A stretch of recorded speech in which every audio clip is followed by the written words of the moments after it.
오늘은 버스터 성녀 영성책 98페이지 중간 부분 살펴보겠습니다.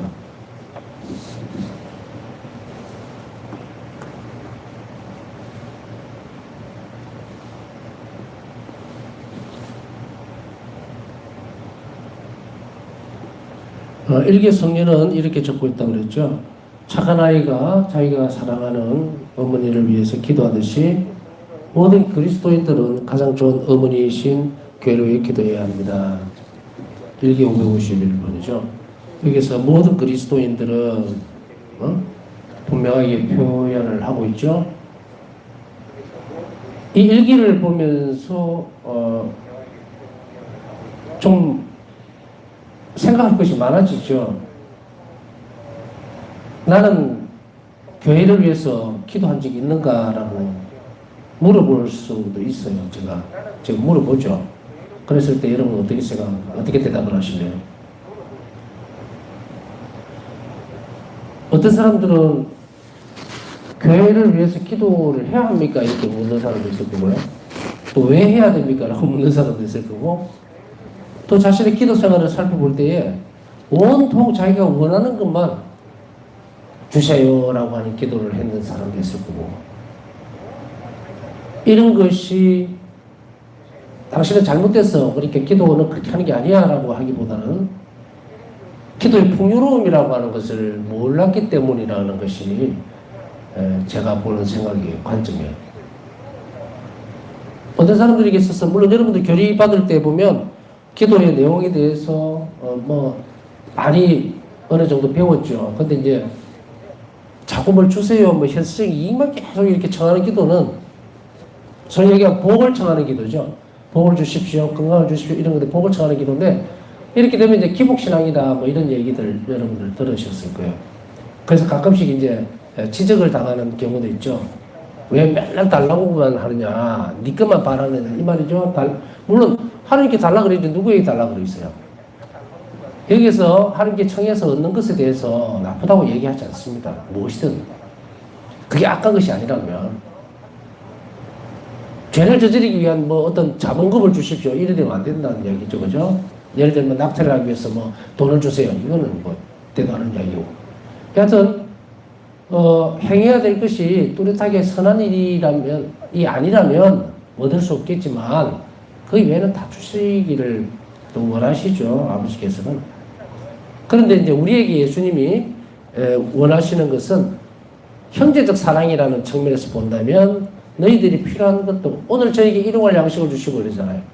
우리에게 필요한 것도 청하지만 형제적 사랑의 측면에서 보면은 다른 이들을 위해서도 기도해야만 한다. 기도해야 된다가 아니라 기도해야만 한다.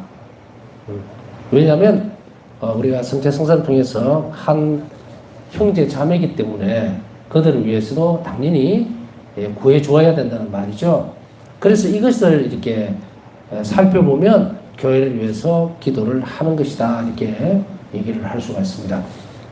오늘 우리가 이제 기도 제안도 좀 몇 가지 읽어드렸지만, 이제 그 기도의 내용 안에는 이제 하와이에서 산불로 정말 많은 피해를 입었고 많은 생명들이, 제가 뉴스 보다가 깜짝 놀랐던 것도 상상을 초월하는 어떤 부분들도 있었더라고요. 차에 타서 죽은 사람, 바다에 뛰어 들어갔는데 이제 기름이 터져서 이렇게.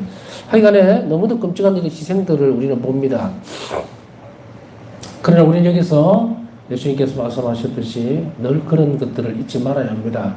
그들이 특별히 너희들보다 죄가 많아서 죽었는 줄 아느냐, 그렇게 죽었는지 아느냐, 그리 희생을 당했는지 아느냐 라고 물으신다면, 우리 가운데 과연 누가 당당하게 저는 아니겠죠 라고 할 사람이 있겠느냐. 우리 부족함이나 우리 죄 때문에 그런 일들이 일어났음을 자인하고 고백해낼 때, 그때 그들을 위해서 기도를 할 수 있죠. 그래서 우리는 겸손하게 하나님 앞에 늘 서 있는 한 불쌍한 영혼의 입장에 우리를, 그랬을 때 우리는 그들을 위해서, 또 다른 이들을 위해서, 나보다 못한 사람들을 위해서 하나님께 끊임없이 탄원해야 될 필요가 있었고, 바울사 성령은 그것을 위해서 그리스도인들은 마지막 하나님께 가는 순간까지 교회를 위해서 기도해야만 한다고 얘기를 합니다. 그러면 어떻게 교회를 위해서 기도하는 내용들이 있을 거 아니에요. 우리가 이제 그 주일날 보면 주보지에 이렇게 보편 기도 지향이 나오죠. 거기 보면은 세계 교회를 위해서, 지역 교회를 위해서, 또 우리 주변에 있는 불쌍한 사람들 혹은 정치인들 뭐 이렇게 나누어서 기도를 바치는데, 이것이 이제 다양한 모습이죠. 주제가 다르죠, 그죠? 그래서 불쌍하고 학대받는 아이들을 이렇게 하면 또 그 주제가 한정이 되죠. 그렇게 그 다음에 갑자기 준비 없이 죽은 영혼들 하면 또 그게 한정이 되고, 이런 것들이 다양하게 놓여져 있다는 이야기죠. 지향들이. 그러면 다섯 성령 교회 다양한 지향들을 위해 끊임없이 기도했는데 어떤 내용들이 여기 포함되어 있을까요? 하느님의 말씀을 전하고 고해 성사를 주는 사제들을 위하여 기도와 희생을 바쳤으며, 죄인들을 위해 변화의恩총, 임종자들을 위한 선종의恩총, 연옥 영혼들을 위해 천국의 선물을 탄원을 했습니다.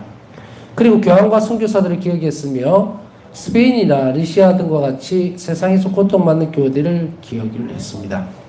일기 240, 1052, 1366, 1582. 또한 성령은 갈라진 형제들, 병자들, 그리고 하느님의 자비의 희망을 잃어버린 사람들도 기억을 했습니다. 하느님 자비의 희망을 잃어버린 사람들 특별히 기억했고, 그러니까 이게 굉장히 다양하죠, 그죠? 선교사들을 위해서라든지, 어떻게 보면 우리 기도를, 교회를 위해서 기도하는 것들 중에서는 좀 한정적으로 좁아져 있는 부분들이 있을 수 있어요. 그것을 확대해야 됩니다. 그래서 이 교회가 요구하고 있는 다양한 부분들, 교회는 모든 분야에 있는 모든 영혼들을 예외 없이 전부 다 은총을 베풀어주는 어머니죠. 그런데 어머니께서 베풀어주시는 은총이 그들에게 전달되기 위해서는 우리 희생과 기도가 필요하다 그랬죠. 그렇지 않으면 이렇게 기울어진단 말이에요, 어느 한쪽이. 그래서 선교사들뿐 아니고 병자들, 또 갈라진 형제들, 한 자비를 희망을 잃어버린 사람들, 또 러시아도 나오죠. 이게 스페인이나 러시아 같이 고통받는 교회들. 특히 오늘날 러시아는 아주 지독한 정말 마귀의 활동이죠. 푸틴이라는, 또 그 밑에 있는 족속들도 마찬가지고, 정말 얼마 전에 또 러시아가 폭격을 해가지고 어린아이들이 한 500명인가요? 죽는 사상이 있다는 철의 공론한 범죄들을 계속해서 해나가고 있기 때문에 우리 희생이나 기도가 특별히 많이 필요합니다. 이 전쟁의 종식을 위해서, 그리고 그 안에 고통받고 있는 얼마나 많은 어머니들이 자식들을 잃어가고 있습니까? 러시아라고 하는 나라 자체를 욕하는 것이 아니에요. 그것을 움직이고 있는 마귀들을 철저하게 깨내야 됩니다. 그러기 위해서는 뭐 해야 됩니까? 우리는 하나님 자비를 끊임없이 청해야 되고 우리 희생을 바쳐야 합니다. 그들도, 러시아의 군인들도 누구의 자식이고 누구의 부모고 그렇죠. 그렇기 때문에 그것을 움직이고 있는 악의 세력들이 하나님 앞에서 완전히 무너질 때까지 우리는 계속해서 하나님 자비를 청할 필요가 있습니다. 이 부분도 마찬가지로 교회를 위해서 기도하는 것이죠. 성령은 특별히 그들이 교회로 돌아와서 하나님과 일치할 수 있는 은총을 얻어주기 위해 자발적으로 자신을 봉헌했다. 일기 309번.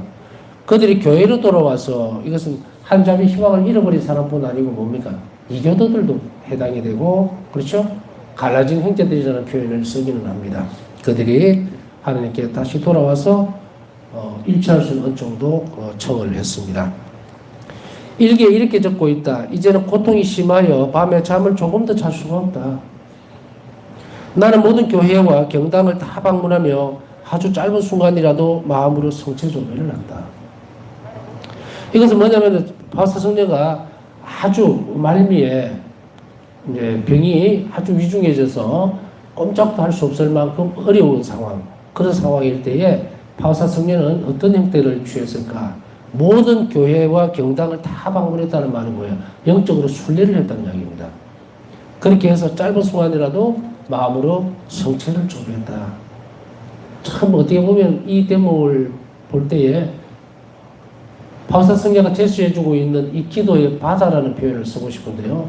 무한히 넓은 이곳에 얼마나 많은 선물들을 우리에게 주시기 위해서 바울사 성녀를 통해서 하나님은 이렇게 우리에게 가르치고 계시는가.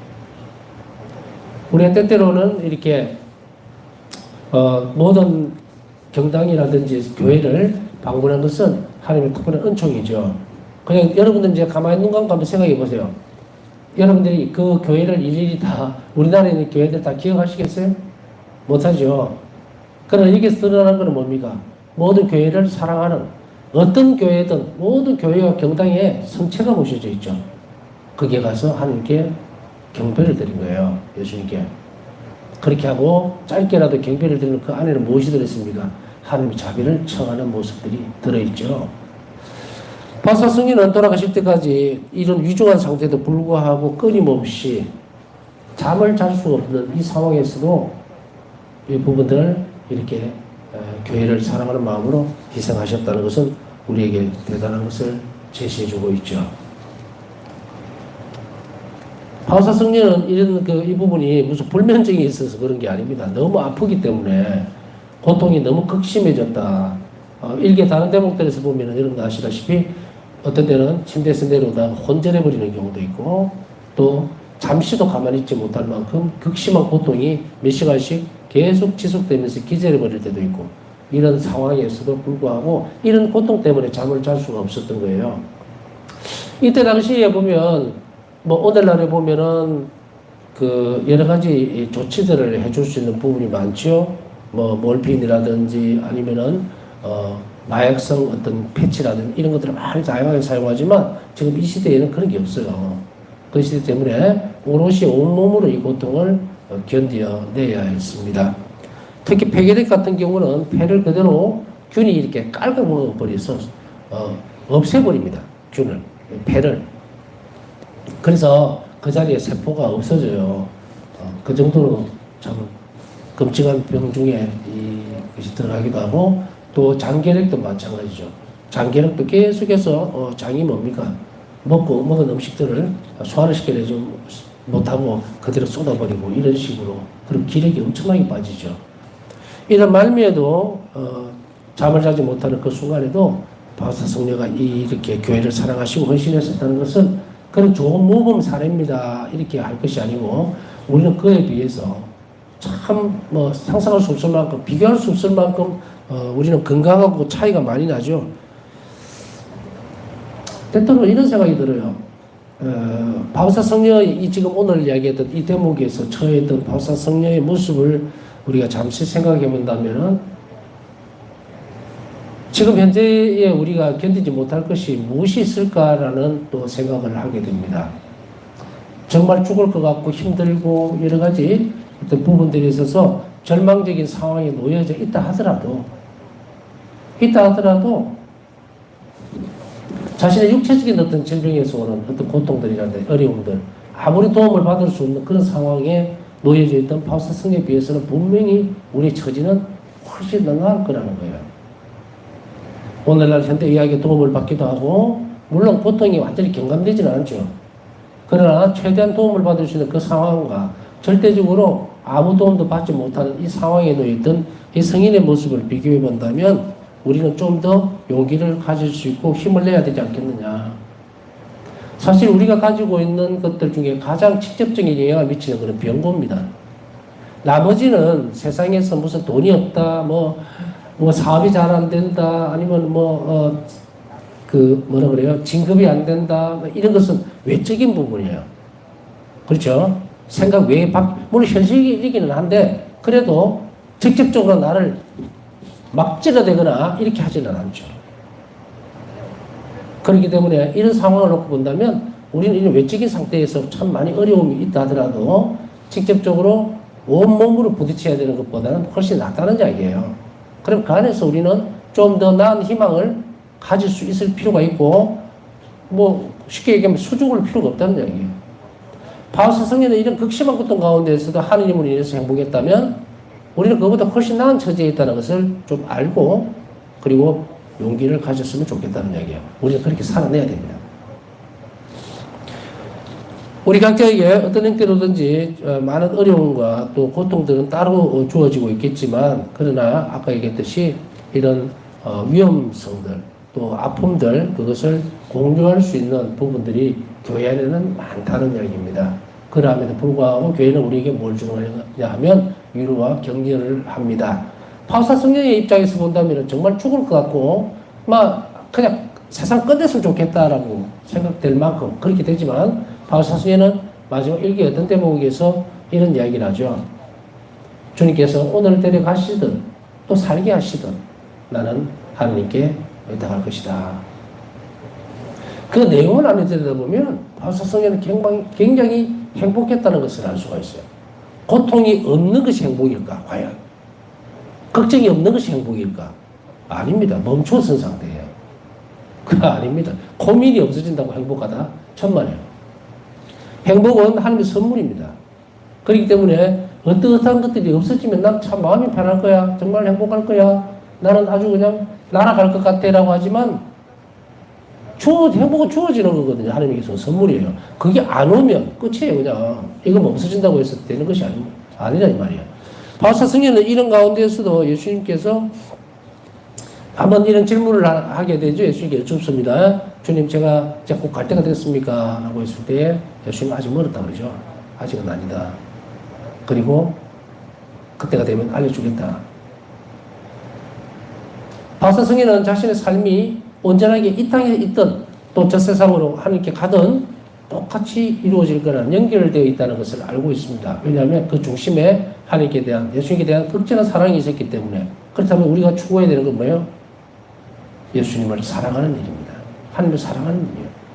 그것이 나머지 것들을 전부 다 경감시키거나 혹은 그것을 행복으로 바꿔줄 수 있는 것이라면 우리는 이것을 분명하게 오늘 알아듣고 받아들일 필요가 있어요. 그래야만 우리가 희망이 생깁니다. 절망이라고 하는 것은 이 상황을 모를 때 느껴지는 거예요. 그래서 바울사서를 보면서 아까 얘기했듯이 아이고 바울사서는 그래도 뭐 비교할 수 있는 부분이 아니에요. 바울사서는 계략 초기에서부터만 그렇게 했다? 아니죠. 수도생활 초기부터 그렇게 하셨어요. 하나님을 사랑하셨고 점점 그 모양이 아주 다양하게 바뀌어가면서 우리에게 결코 절망하거나 낙담하지 말라고 얘기를 하고 있다고요. 그래서 제가 이렇게 가나볼 때는 얘기했잖아요. 바깥 외적인 몸은 건강한데 먹을 것이 없거나 혹은 너무 경제적으로 어려워서 항상 고민이 있는 경우, 그런 경우도 있죠. 그리고 또 몸은 건강한데 다른 어떤 골치 아픈 일들이 항상 쌓여있는 그런 경우, 각자의 처지, 이걸 이제 제가 갈라본 거예요. 몸으로 직접적으로 부딪히는 것과 내 생각으로 현실 안에 일단은 객관적이에요. 그런 경우에서 어떤 것이 더 괴로울까? 사실은 문제 해결책은 객관적인 부분은 문제를 해결하기가 좀 쉽습니다. 그것은 정신적인 고통이에요, 이제. 그러나 그것을 비교를 해서 이게 더 크고 이게 자꾸 이렇게 비교를 한다고 하는 것이 아니고요. 그것보다는 오히려 온몸이 부서지는 이런 것이 들어와 버리면 이게 오히려 더 힘들다는, 조금은. 아무 생각을 할 수 없으니까. 그래서 바울사서는 어떻습니까?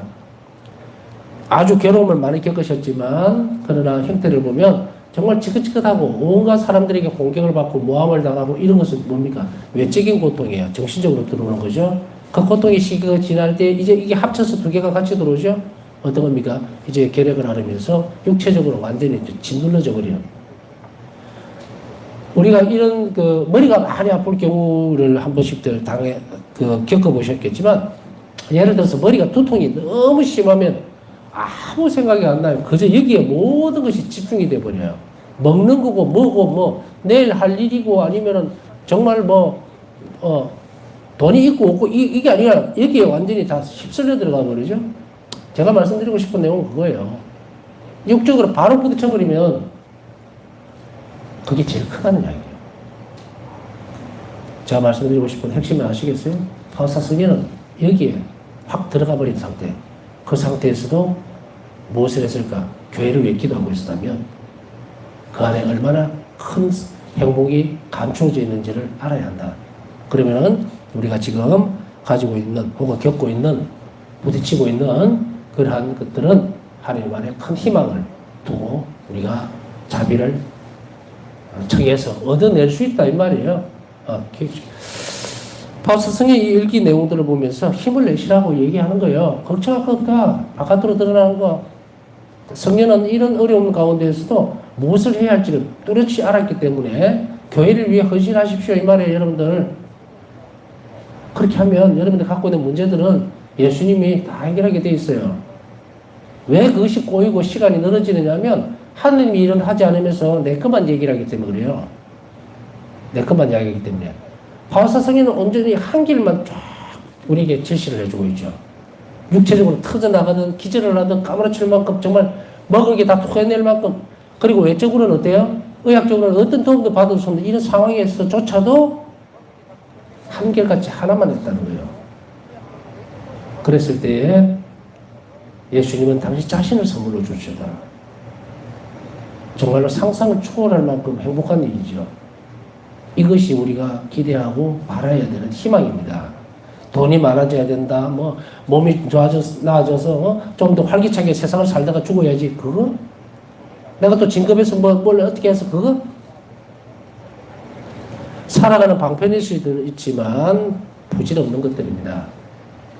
여기서 부질없다는 것은 영원성을 배제한 상태에서 획득되는 것은 아무 소용이 없다는 이야기예요. 그렇기 때문에 우리 자신의 행복은 바로 이 승인님께서 보여주셨던 이 길을 그대로 가는 겁니다. 그래서 여러분들이 교회를 위해서 헌신할 때, 내 것이 좀 더 필요하지만 이웃을 위해서 더 필요한 것을 청할 줄 알 때, 그리고 내가 고통스럽지만 힘은 들어도 이웃을 위해서 내가 좀 더 희생적인 부분들을 하나님 자비를 청하는 마음으로 내놓을 때, 그때 여러분들이 행복해지기 시작한다는 것을 분명하게 확인할 수가 있습니다. 그 다음에 경당에 돌아오면, 우리 이제 교회를 전부 다 돌아보고, 우리 경당에 돌아오면 하느님의 자비를 선포하고 하느님 자비의 영광을 드리는 사제들을 위해서 기도한다. 자비를 선포하고 하느님 자비의 영광을 드리는 사제들을 위해서 여러분들 기도하셔야 합니다. 수없이 많은 복음이 선포되고 있지만 진정으로 참으로 하느님의 자비에 대해서 끊임없이 얘기하고, 그리고 하느님의 자비에 영광을 드리는 사제들이 많이 나올 수 있도록 여러분들은 기도를 하셔야 합니다. 그들에 통해서 하느님 자비가 선포되어질 때 여러분들은 또 다른 하나님의 자비를 입게 된다는 것도 분명하게 인식을 한다면 이 또한 비켜갈 수 없는 일이 되겠죠. 예수님께서는 바울사성에게 사대자들과 수도자들의 영혼을 맡깁니다. 그들을 위해서 끊임없이 기도해야 되고, 그리고 아이들을 위해서, 어린아이들의 영혼들을 위해서 기도할 것을 맡기게 됩니다. 우리 또한 마찬가지로 사제들과 수도자들을 위해서 하나님 자비를 끊임없이 청해야 합니다. 나는 교황님의 지향을 위해서 기도하고 죄인들을 위해서 자비를 얻어낸다. 매일 밤을 나는 이렇게 지낸다. 이게 1501번. 저도 불면증을 한 번간 앓은 적이 있는데 참 힘들어요. 잠을 못 잔다는 게. 막 어떤 때는 삶에 의욕이 없을 정도로 뚝 떨어져 버립니다. 삶의 질이 떨어져요. 아침에 일어나도 해롱해롱하니 뭘 하고 싶지도 않고 먹고 싶지도 않고 이러죠. 제가 한동안은 공수에 있을 때에, 노동사제로 있을 때에 거의 잠을 못 잤어요. 밤에. 그냥 불면증이죠.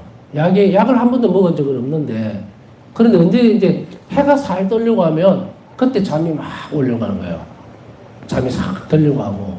그러면 그때 한 5시나 이렇게 새벽 이때쯤 돼서 잠이 들려고 이러면 갑자기 또 경운기 소리가 참 시끄럽거든요. 그게 바로 그냥 마당갑을 한 번만 쓰고 지나가 버리면 잠이 확 다 깨버려요. 그러면 또 말똥말똥해져 있다가 6시나 7시나 되면은 막 피곤해서 지쳐서 이제 잠이 들기도 하고. 한동안 그런 것 때문에, 불면증 때문에, 기도도 많이 하고, 또 낮에는 밖에 나가서 일도 해야 되니까 반디를 하면은 이렇게 체력적으로 떨어질 텐데, 그래도 잠이 안 오는 거예요. 사람만 굉장히 피곤해지고, 그런 시간들이 있었는데, 그러다가 어느 날 문득 누워서 멜똥멜똥, 아니, 텔레비전 보는 것도 눈도 아프고 이래서 누워있다가 문득 그런 생각이 드는 거예요. 내가 이 시간을 이렇게 하는 것보다는 차라리 기도하거나 성경을 읽거나 이런 것을 하는 게 낫겠다. 그렇게 해서, 하다 보니까 어떤 때는요, 앉아서 이렇게 묵주기도라든지 자비기도 바치다가 잠이 오면 자야지 이렇게 하는데 할수록 눈이 말똥말똥해지는 거예요. 이게 기도하면 잠이 들려고 기도를 어떻게 보면 기도하면서 이제 잠이 좀 들었으면 좋겠다라는 생각이 들어서 하긴 하는데, 물론 정해진 기도들은 다 하죠. 하는데 이게 아마 매일 성시간을 지키다 보니까 끝나는 시간이 12시 반이잖아요. 그러면 이 시간이 일단은 사실은 잠을 자는 시간부터 살짝 비켜가는 시간인데 그때부터 말똥말똥해지는 거죠. 그래서 이런 경험들이 있기는 한데 그때는 생각을 조금 달리해서 언젠가는 낫겠지. 그냥 그럴 바에는 차라리 기도하고 또 이렇게 하다가 잠이 오면 자고 패턴을 좀 바꿔보자. 억지로 이렇게 하지 말고 했더니 지금은 없어졌어요. 공소에서 9년을 살았는데 한 5년 정도 갔던 것 같아요.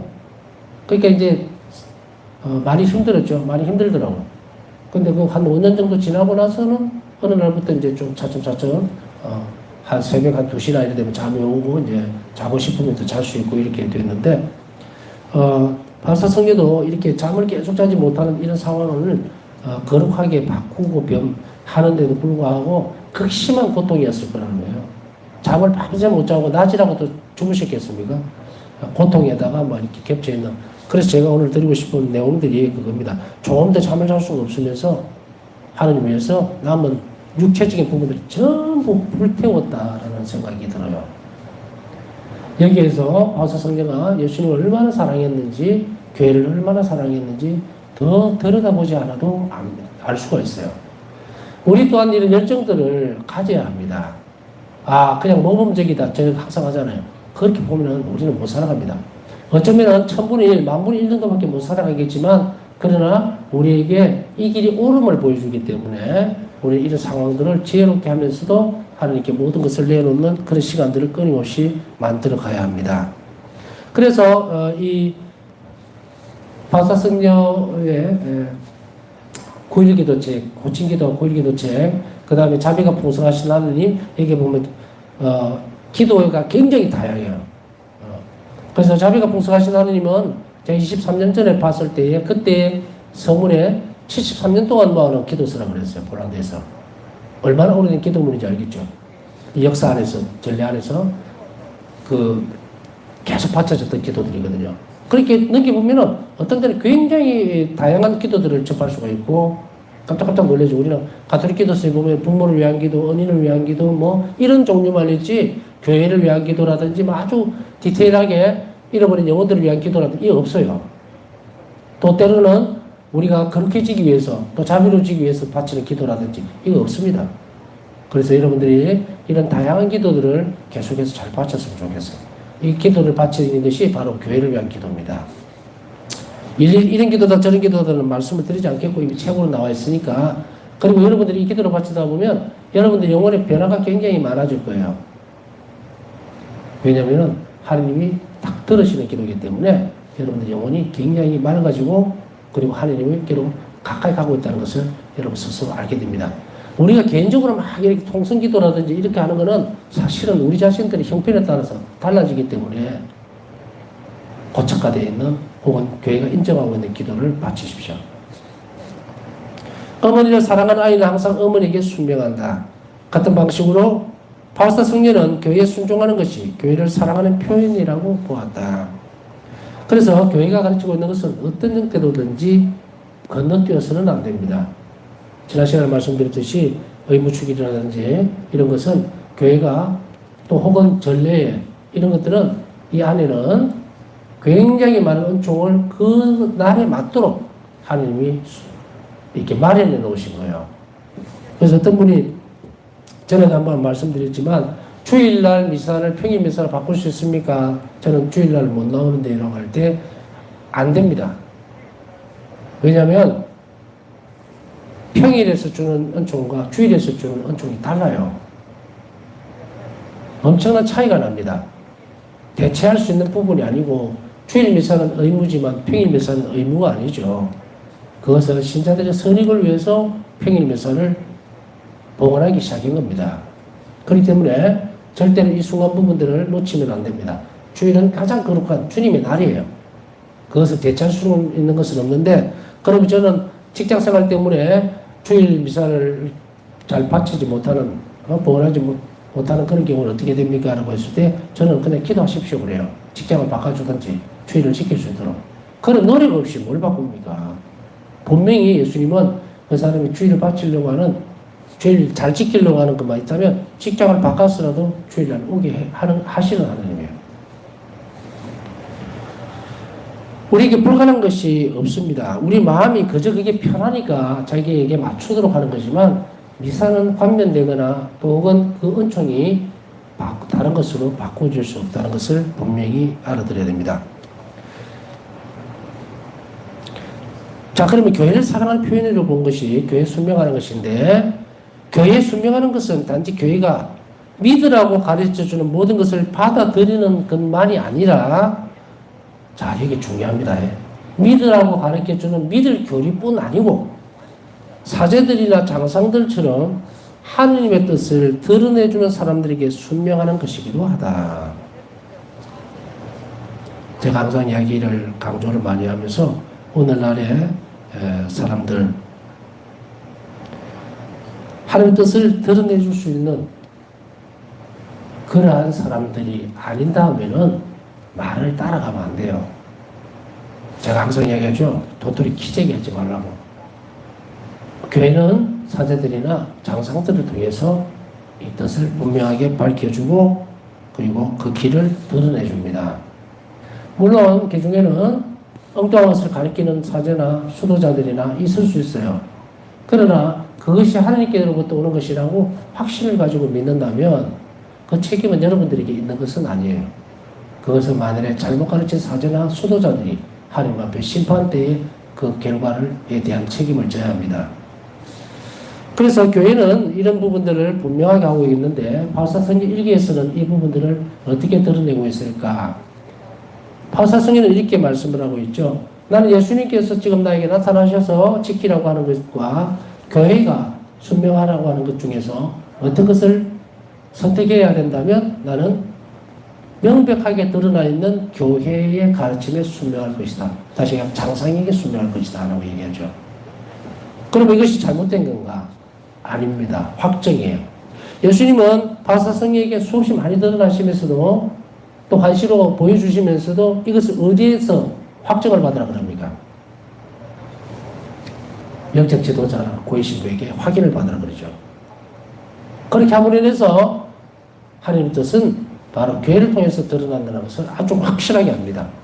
그래서 바사성의 수없이 많은 관시를 보고 또 성화상본이라든지 아니면 다른 어떤 것들 자비 축일이라든지 이런 것들은 전부 어렵지만 힘들지만 뜻을 고위신부에게 확인을 받고 영적 지도자에게 확인을 받습니다. 이것은 바로 순명을 요구하는 예수님의 뜻에 완전히 부합하는 행위입니다. 그러니 여러분들이 가타부타 할 필요 없어요. 교회가 가르치는 것을 그대로 살아낼 때에 그때에 바로 우리가 교회를 사랑하는 것이 된다는 것, 그리고 그것은 내적 생활에 있어서 아주 중요한 자리를 차지하고 있다는 것을 한 번 더 생각하고 그리고 그것을 내 삶의 아주 중심 부분으로 놓으시면 돼요. 그래서 나는 교회 순명하고 장성들에게 순명할 것이라고 그덕 여러분들의 삶에서 고백해 될 때에 예수님은 여러분들을 훨씬 더 가까이에서 대해줄 거다. 내 안에서 함께 살아갈 수 있도록 일치시켜 줄 거라는 것을 우리는 명백히 해야 될 것입니다. 남은 시간 묵상하면서 오늘 기도 청한 분들 지향도 함께 기억해 주시기 바랍니다.